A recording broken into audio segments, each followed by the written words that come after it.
Perú 21 estuvo en la Feria Internacional del Libro y entrevistó a Francisco Sagasti, que va a presentar su libro Decisiones en tiempos turbulentos, medio siglo de ciencias de sistemas, planeamiento de gestión y gobernanza.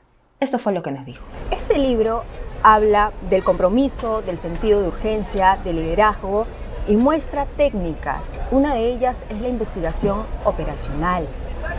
¿Cómo esto podría ayudar a países en vías de desarrollo como es el nuestro?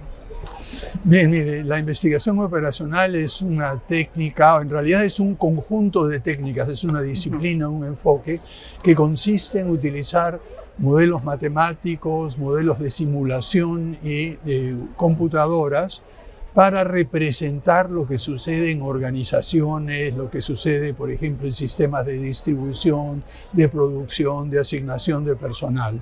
Uno construye un modelo matemático, manipula este modelo y luego aplica los resultados en la práctica. Eso es lo que es la investigación operacional, que ya tiene desde la Segunda Guerra Mundial que viene empleándose.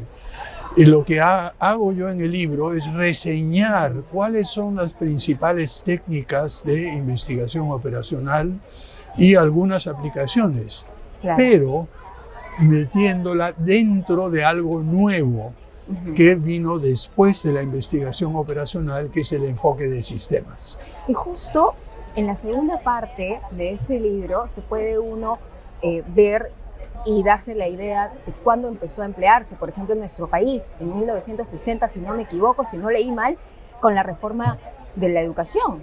Bueno, empezó a aplicarse desde antes, a principios de los años 60, el primer curso sobre investigación operacional y ciencias de sistema se dictó en la Universidad Nacional de Ingeniería. Lo hizo el ingeniero Miguel Colina Marí, que dicho sea de paso, la estación de terrena que hay en el sur lleva su nombre. Él fue uno de los principales promotores de las telecomunicaciones y del uso de modelos matemáticos en la gestión.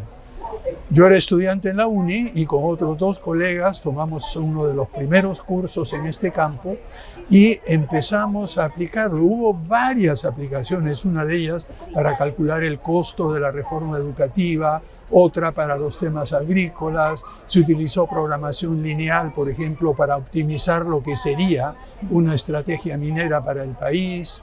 Se utilizó también para mejorar un sistema de distribución de productos lácteos. En fin, hubo varios intentos, pero también debo confesarle que la mayoría quizá no fueron exitosos. Era algo relativamente nuevo. Los gerentes desconfiaban, no estaban acostumbrados a ver a lo nuevo, ¿no? A los modelos matemáticos, estas cosas y en las computadoras. Recordemos, en esa época llegó la primera computadora al Perú, una IBM 1620 a la UNI, que tenía 64K de memoria. Era todo eso. Lo que usted tiene 30, 40 veces en su celular era lo que tenía toda una computadora en ese momento. Hay una parte del libro con la que yo me quedo, que se dice que estas herramientas que usted expone, si bien podrían ser utilizadas en América Latina e incluso en nuestro país, sería un ideal, pero no es el momento. ¿Por qué? No es que sería un ideal ni que es el momento. Lo que pasa es que se requiere ciertos requisitos. En primer lugar, tiene usted que tener datos estadísticos confiables, tiene que tener usted una idea de cuáles son los sistemas a los cuales debe aplicar esto, pero sobre todo tiene que tener ejecutivos, funcionarios públicos que entiendan y estén dispuestos a hacer eso. Yo creo que en el Perú en los últimos 50 años se ha avanzado muchísimo en el Perú y América Latina, pero nos hemos quedado un poco con las técnicas antiguas. Y ahora con el mundo de cambios que tenemos en la actualidad, con la inteligencia artificial, con, por ejemplo, las hojas de cálculo, ahora todo el mundo utiliza hojas de cálculos, Excel, etcétera. Hay que pasar a una etapa un poco, ¿cómo le podría decir?, más avanzada de utilizar estos sistemas e introducir las variables sociales, las variables personales, los temas más humanos en este conjunto de modelos de investigación operacional y ciencias de sistemas. Tenemos un Estado que lo requiere además. Definitivamente. Bueno, miren, en el tiempo que me tocó a mí estar allí, logramos, si no utilizar las técnicas mismas, porque no había tiempo, si bien esto se hizo en algunos sectores, en aquellas decisiones de carácter estratégico, como menciono en la última parte del libro, sí logramos utilizar el enfoque de sistemas, el enfoque de planeamiento y gestión estratégica, en fin, logramos emplear varias de estas técnicas. Bueno, ¿cuál cree usted que ha sido el legado de su gobierno? Porque en la parte final, incluso usted menciona la gestión exitosa de las vacunas. Miren, más que la gestión exitosa, yo creo que el principal legado es demostrar que las cosas se pueden hacer relativamente bien, de manera razonable, pensando en el bien común, y que esto es posible. Y hacerlo con honestidad. Ningún ministro mío tiene ninguna acusación por corrupción, ni mucho menos. Es simplemente demostrar que, como digo en el libro, todas estas técnicas, todos estos enfoques se pueden aplicar al sector público, al sector privado, de una manera razonable. Y sobre todo, la manera de pensar estratégicamente. Por ejemplo, le daré un caso, digo, la mayoría de peruanos estamos acostumbrados a fijarnos en el resultado. ¿Qué es lo que voy a hacer? ¿Cuál es el producto final? Pero rara vez pensamos en los efectos colaterales. ¿Qué pasa? ¿Cómo va a reaccionar uno? ¿Cómo va a reaccionar otro? Etcétera. Y tampoco pensamos mucho en las consecuencias de segundo orden. ¿Qué sucede después de que yo logro hacer lo que quiero hacer con este enfoque? De allí puede haber una gama muy amplia de situaciones. Entonces, lo que se hace en el enfoque de sistemas aplicado a la gobernanza es considerar todos esos aspectos de manera integral. Y con el extraordinario equipo que me acompañó de ministros, empezando por la primera ministra Violeta Bermúdez y el resto del equipo y los asesores, pudimos en cierta medida usar el enfoque, sino las técnicas específicas de investigación operacional y ciencias de sistemas en gobernanza, planeamiento y gestión. Para una buena gestión también se necesita meritocracia. Definitivamente, ¿no?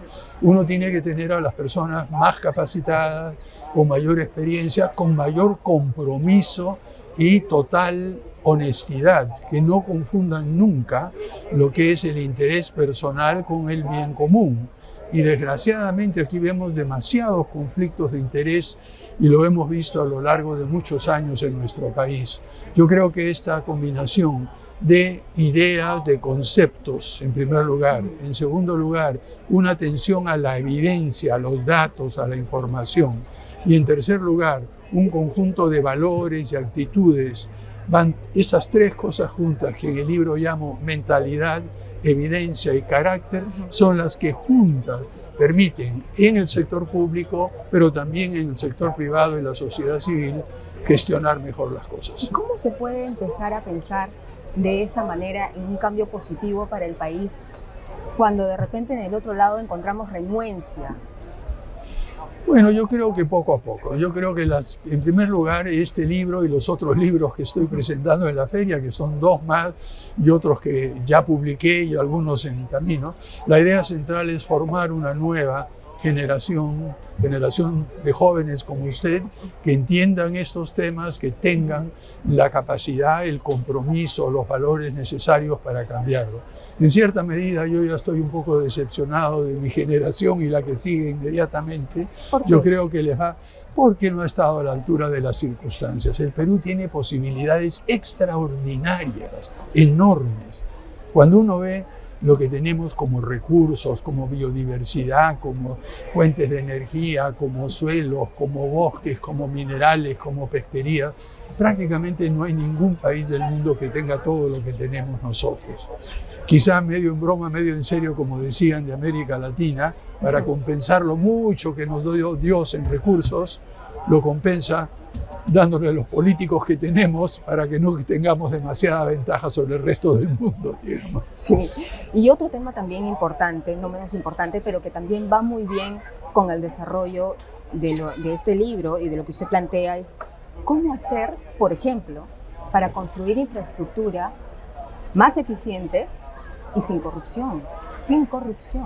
Mire, el tema de corrupción tiene que ver con valores y los valores se cultivan desde la primera infancia. Yo creo que ahí tenemos una deuda, tenemos una cuenta pendiente con nuestro país y lo que estamos viendo en términos de, por decirlo así, demolición de la reforma universitaria, de la reforma educativa, apunta en una dirección contraria.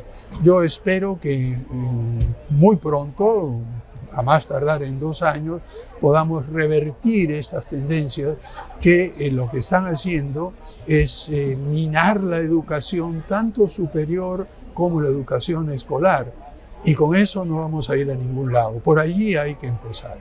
Pero además de eso, creo que ustedes, los medios de comunicación, tienen un papel muy importante que jugar, sobre todo en verificar la información y combatir las noticias falsas, combatir las narrativas que se inventan y se crean con una serie. Bueno, yo creo que todos hemos sido víctimas de eso y alguien que ha estado en mi posición quizá un poco más que el resto. Pero además de la educación y de los medios de comunicación, una cosa que me parece esencial es que aquellos que tienen posiciones de gobierno a nivel ejecutivo, etcétera, prediquen con el ejemplo. Lo más importante, la manera de aprender y transmitir valores es mediante el ejemplo de aquellas personas que ocupan altos cargos en el sector público, el sector privado, la sociedad civil.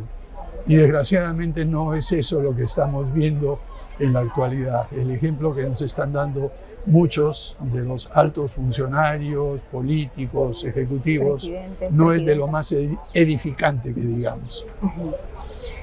Y en esta búsqueda del cambio, de la buena gestión, de la buena gobernanza, ¿dónde está la reforma electoral? Por ejemplo, ahora que entramos al plano político, en las siguientes elecciones podríamos tener una lista de 50 candidatos. Bien, mire, sobre eso, eso es un tema muy largo y muy complejo de explicar, que va mucho más allá del tema de gestión y el tema de ciencias de sistemas, etc. Ahí ya, yo no soy un experto en temas electorales, creo que tenemos un buen número de personas que conocen muy bien y han dado su opinión, y yo creo que lo que hemos visto durante los últimos años es un desmantelamiento de algunas reformas que hubieran permitido un proceso electoral mucho más razonable. Por ejemplo, ¿cuáles? Bueno, lo que se ha dicho sobre elecciones primarias, etcétera. Pero mire, esto no es solamente en el caso electoral. Yo creo que en diferentes ámbitos de la vida pública en el Perú y también de la vida corporativa hay cosas que se pueden hacer con relativa sencillez, de una manera muy clara, para aplicar el tipo de conceptos que he resumido en este texto, para mejorar la gobernanza, mejorar el planeamiento, mejorar la gestión y hacer todo esto con un substrato de ética, con un substrato de evitar conflictos de intereses, de pensar en el bien común, con objetivo de mejoras y darle la oportunidad a todos los peruanos y peruanas de inventar sus propios proyectos de vida y realizarlos con éxito, ¿no? ¿Y el proyecto nacional de Mire, país? el proyecto de país yo creo que se va construyendo poco a poco y de una manera clara. No creo que una de las cosas que sabemos es el potencial que tiene nuestro país. Como he mencionado anteriormente, la diversidad de diversidades con que contamos, incluyendo la diversidad cultural, nos hace ver que si logramos superar esa dinámica perniciosa de desprecio por un lado y de resentimiento por otro, esa polarización en que la gente no quiere escucharse los unos a los otros, creo que incluso sin mucha ciencia de gestión, simplemente tratándonos mejor los unos a los otros, podemos realmente realizar el potencial, eso que se llama un proyecto nacional, que es una creación colectiva y gradual hacia el futuro. Se le ve joven. ¿Perdón? Se le ve joven. Bueno, muchas gracias, pero aquellos que estamos, yo estoy a meses de cumplir 80 años ya, o sea que... ¿Pero qué opina, por ejemplo, de los candidatos como Bueno, Joe Biden ya declinó, ya renunció a la Bueno, candidatura. ya era hora que se diera cuenta, ¿no? Y tenemos en el otro lado a Hernando de Soto. ¿Qué opina Aquí. de esas candidaturas? Hernando de Soto. Bueno, no sé si es candidato o no. Se Ahí perfila. no tengo nada que decir. Lo único que puedo decir es hablar sobre mí. Yo me doy cuenta plenamente que al llegar a los 80 años no tengo el nivel de energía que tenía hace 20 o 30 años. Eso está clarísimo. No tentaría la presidencia de la República. Mire, sobre ese tema no voy a hablar. Ya he dicho la opinión y he dicho lo que pienso yo hace muchas otras oportunidades. Ahora estamos hablando de trabajo intelectual, de libros Claro, y esas cosas. Prefiero no entendemos, entrar en esos otros Entendemos, temas. pero no puede negar que ha No. dejado una buena impresión en la gente, Bueno. porque incluso es resultado de la última encuesta de Ipsos, donde hay un grueso de personas que lo respaldan. Bueno, yo agradezco mucho, no solamente el respaldo actual, sino más importante, el respaldo que me dieron cuando estuve ejerciendo la primera magistratura, digamos, la presidencia. Yo creo que fue fundamental el contar con el apoyo de la ciudadanía de la manera que lo hizo. Pero nuevamente, lo que creo es que en nuestro país necesitamos una nueva generación de políticos, gente joven, con visión de futuro, que no se vaya del país, por favor, como muchos de ellos prefieren irse, sino que se quede a labrar el futuro de nuestro país, de contribuir con todo lo que pueden hacerlo. Pero aquellos que ya estamos en los 80 o al borde de los 80, creo que, al igual que lo he hecho en este libro y con otros libros, nuestra función es transmitir experiencias, ideas, formar gentes, apoyar, aconsejar. Para algo sirven las canas, poder aconsejar, pero ya de ahí a ser el protagonista principal es otra cosa.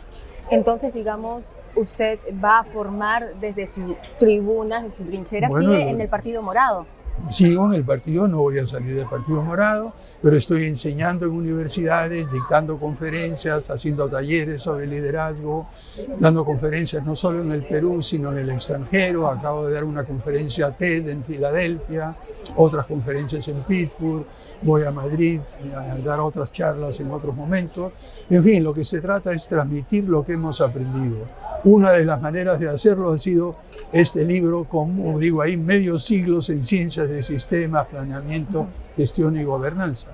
Y la otra es mediante la labor educativa, enseñando y formando gente a través de los cursos que dicto en la Universidad del Pacífico. Finalmente, y ya con esto acabo. Sí. Señor Sagasti, ¿qué le diría a la juventud que de repente se siente molesta con la situación de no tener un ejemplo de hacer bien las cosas? Por ejemplo, en el Congreso hace poco hemos pasado por dos gobiernos, todavía continuamos en uno, y hay una sensación de descontento. ¿Qué le diría a esa juventud que de repente dice, no, ¿para qué me voy a meter a política? Bueno, precisamente por eso, por el descontento que tienen que meterse en política. Recuerde la famosa frase de Platón que todo el mundo cita. El precio de no involucrarse en la política es ser gobernado por los peores. A los jóvenes en general les digo, intervengan en política, interésense en política, participen, porque son ustedes, los jóvenes, los que van a cambiar esto. Mi generación ya está de salida, la que viene detrás mío también. O sea, jóvenes, interésense en la política, participen, trabajen, busquen el bien común para ustedes y para todo el país. Muchísimas gracias, señor Gracias Sagasti. a usted, María.